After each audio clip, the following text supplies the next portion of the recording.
Okay, Algebra 1, Video 2 for Topic 11, Part 1 notes. So we talked about dot plots and box plots. Now let's talk about a histogram, okay? So before we get into this problem, let's discuss the idea behind a histogram. So when you see this histogram here, right, notice that it's made up of bars, right? So a histogram is like a bar chart. So like a bar chart. I'm going to assume in middle school you have some um, familiarity with making bar charts, right? Now, there's a couple big differences, right? And I'll just highlight one, and it's this idea of what these bars represent. Notice that each of these bars has a range of numbers. So in this orange graph, this bar is 25 to 29, this bar is 30 to 34. So the idea behind a histogram is that the bars represent intervals, right? So the bars represent,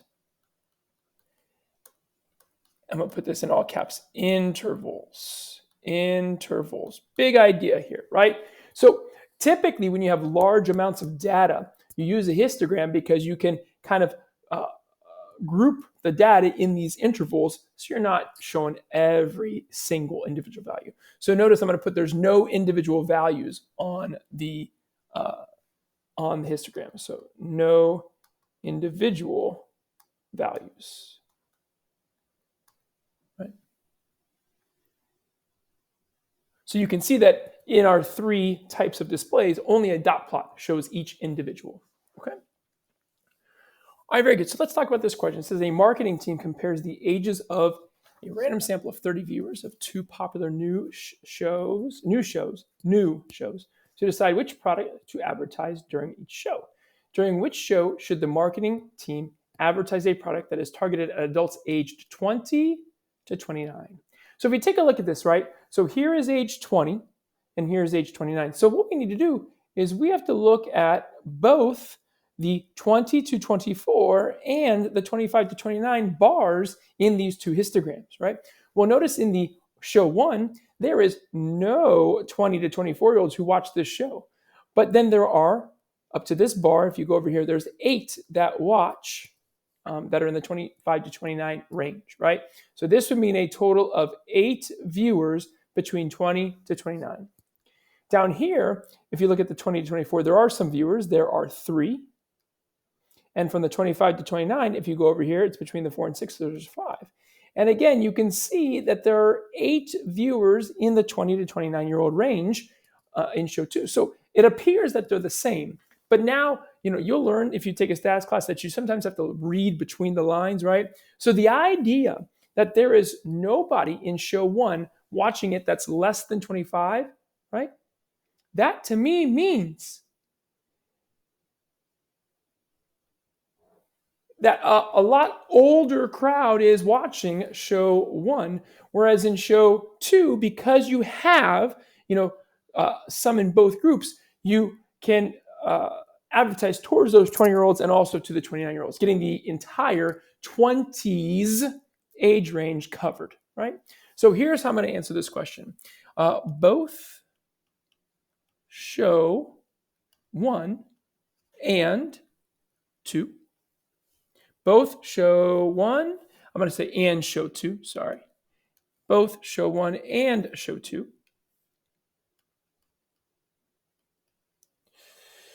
have 8 viewers. Have 8 viewers between 20 to 29 years old. However,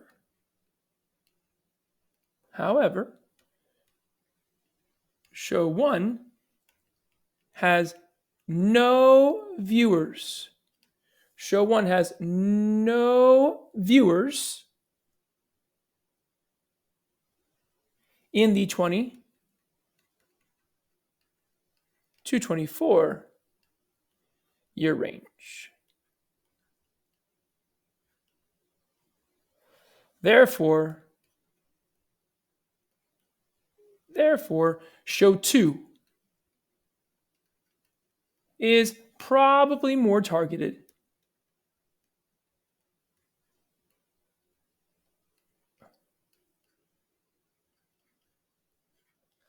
at adults 20 to 29 years. At adults 20 to 29 years old. And there we go, right? So again, I'm sure I apologized in the previous video, but my writing with this is kind of difficult, right? When there's a lot of paragraphs. So again, please make sure you're listening. But there you go. That's the answer that I would give. And this is a histogram. Okay. All right, next slide here. Okay, so it says Nadia collected data from 15 classmates about the average number of text messages they send on school days and the average number of text messages they send on non-school days. So I actually changed this, right? So we're going to focus here on the non-school days for a second. And I just want to introduce two topics to you, right? So when we talked about the box and whisker plot, I talked about the median, the quartiles, the IQR, the range. So now I want to talk about what's called the mean and standard deviation, right? So there are some other things on your paper. Just cross those words off, right? So for the mean, right, that is the average of the data. To find the mean, you have to add up all the data. So you have to find the sum, and then you divide by the number of data you have. Okay, that's how you find the mean. Now, the standard deviation is a measurement of how the data varies from the mean, right? So the standard deviation measures how much the data varies from the mean. How data varies from the mean. So again, it is a measure of spread, how spread out your data is. Now again, typically it'd be nice to have data that's targeted around your average, right? So if all your data is around your average, that's a small standard deviation. If your data is very, very, very spread, then you're going to have a big standard deviation, right? Now, the reason we're introducing you these two topics is because the state test might ask you a standard deviation question, not necessarily about the number, but just like, talking about variability in the size of your standard deviation. So I do want to go through and show you how Desmos can help you calculate a mean and standard deviation, okay? So we're going to go to Desmos, okay? And what I'm going to do is I'm going to add a table. And in X1, I'm going to type in the 15 data values that are in the table on that slide. So I have them here on my paper. So I'm going to type in 80, only in X1. 50, 20, 75, 30, 45, 60, 40, 50, 40, 50, 75, 0, 60, and 50, right? So I have my 15 numbers in X1. And now to calculate the mean of those data values, you just type in the word mean, parenthesis, and you're going to type in the top of that table, X1. And we've done that when we did linear regression. And there you go. There's the mean. So if you want to, on your paper, write down the mean of X1 equals 48.3 repeated, right? So if you also wanted to say that when we do this, we're going to put the data in a table, right? And this is on Desmos. So Desmos. You're going to put the data in a table, and you're going to put it in the X1 column, right? And then to find the standard deviation, we're going to use this command st, so standard st, and then dev, deviation of X1. So I'm going to come over here and type in stdev of X1. And there we go. And that right there is telling me how spread my data is. 21.27, right? So I like to think of it as if 48.3 is my average, okay, then my other data averages a distance of about 21 from that mean, right? So I might have some that are close. I might have some that are far away, right? But on average, they're around 21 away from the mean. That, in my opinion, is a pretty big spread. So that's a pretty large standard deviation. So I would think that this has quite a bit variability. Okay. Now you can also get these commands from the calculator, the keyboard here. So if you go to functions, right, you'll see here statistics. So over here, you see it says mean, right? And then it says standard deviation, right? So you can do that as well. Okay. All right, so that's how you use the Desmos to find the mean and standard deviation. You'll have to do that on the practice, and we'll do it in the bell work. Okay, so let's return. So that's all I want to do for that question, right? So now let's return back to this original problem on the next slide. So I'm going to make that go away. Let me get back into here. Okay, here we go. All right, so this is the true problem, right? So it says she collected data of 15 classmates and the average number of text messages they send on school days and the average number of text messages on non-school days. So notice we have school days here and we have non-school days here, right? She wants to know how we can use a box plot to compare the data. So we're going to do a box plot. And we kind of talked about this on the previous problem because they gave us a box plot, but we have to build it ourselves, right? So I already put the non-school days in X1 in Desmos. So I'm going to leave that there. Let me put that up here, actually, so it's not my way. So I already let X1 be my non-school days, X1. So that means I'm going to let Y1 be my school days, right? So I'm going to plug this into Desmos. And then we need to find 5 values for each one. So for the non-school days, I have to find the max, the first quartile, the median, the third quartile. I'm sorry. What did I start with max? Let's start with min. I need to find the min, the first quartile, medians, third quartile, and the max. Right? Now, I have to also do that for the school days. Right? So again, I know I'm going backwards, but again, it's because I have X1 as my non-school days. So the min and max should be able to be found just by looking, right? So I see 0, so that's my non-school day min. And then over here, I see 80, and that's my non-school max. Over here, I also see 0 for my school day, so it's the same minimum, but then my maximum here looks like it's going to be 26. Yes. Okay, and now I'm going to go back to Desmos, and I'm going to type in the school days numbers, and I'm going to show you how we find these other 3 measurements. Oh boy, never mind. So I got to type it all in. Give me 1 second. I try to be clever by using the links. So this is what it should have had. And again, these are the non-school days.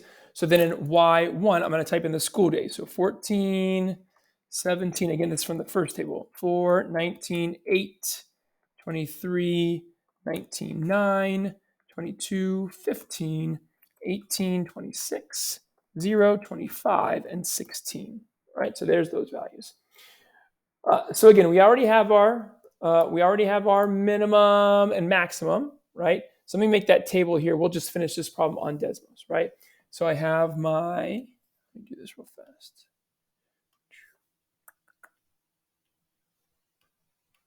Okay. So I have my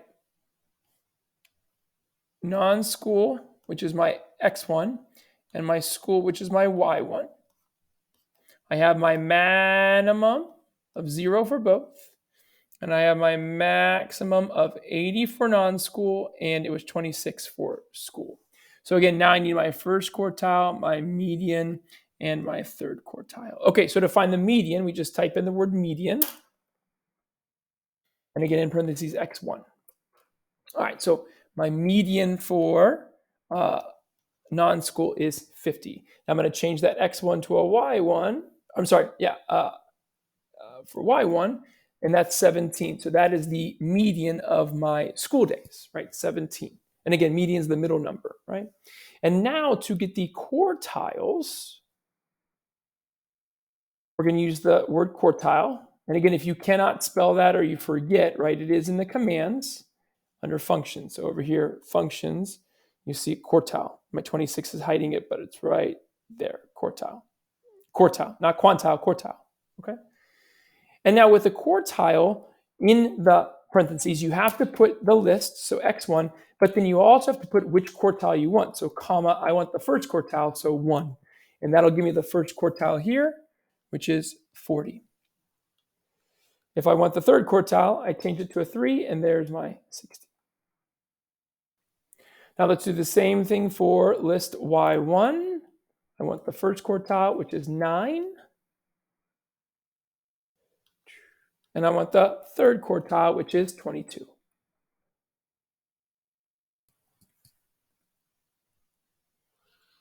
And now I'm going to make my 2 box plots. So I'm going to do it all on the same axes. So I'm going to have one big long number line.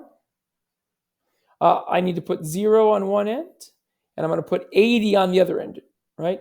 And 80. And then I'm going to put a mark in the middle. So the midpoint would be 40. So again, I can't see that's an 80. So let's make that 80.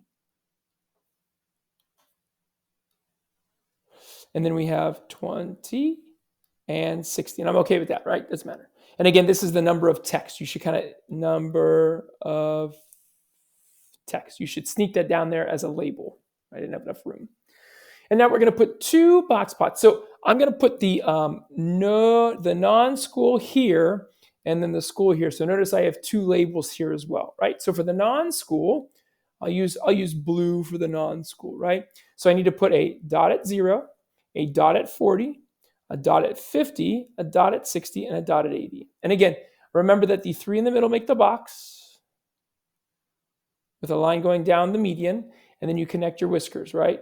Again, it's called a box plot or a box and whisker plot. So there you go. All right, let's make the school in green. So for school, 0, 9, which is right around 10, 17, which is right before 20, 22, which is right after 20, and 26, which is really close to 22. So that's almost like 30. So again, just doing my best.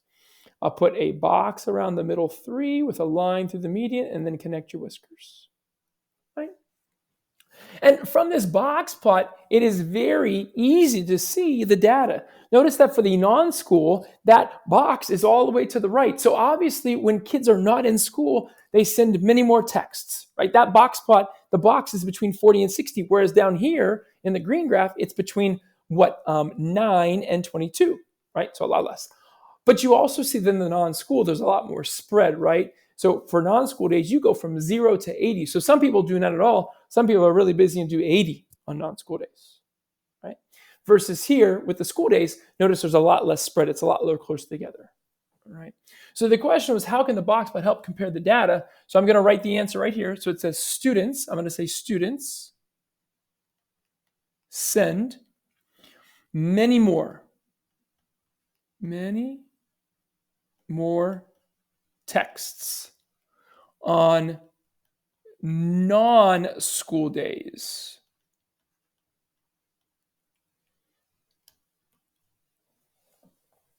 And again, that's just because the box is way slid to the right. And then I'm also going to mention the variability. So there is more variation. So variation, again, is how the data differs, how it's spread. There's no more variation for non-school days.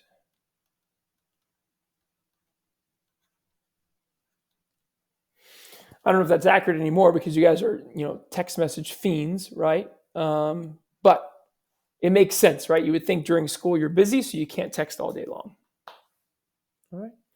Great. Okay, so this is the end of video 2. Video 3 is coming up.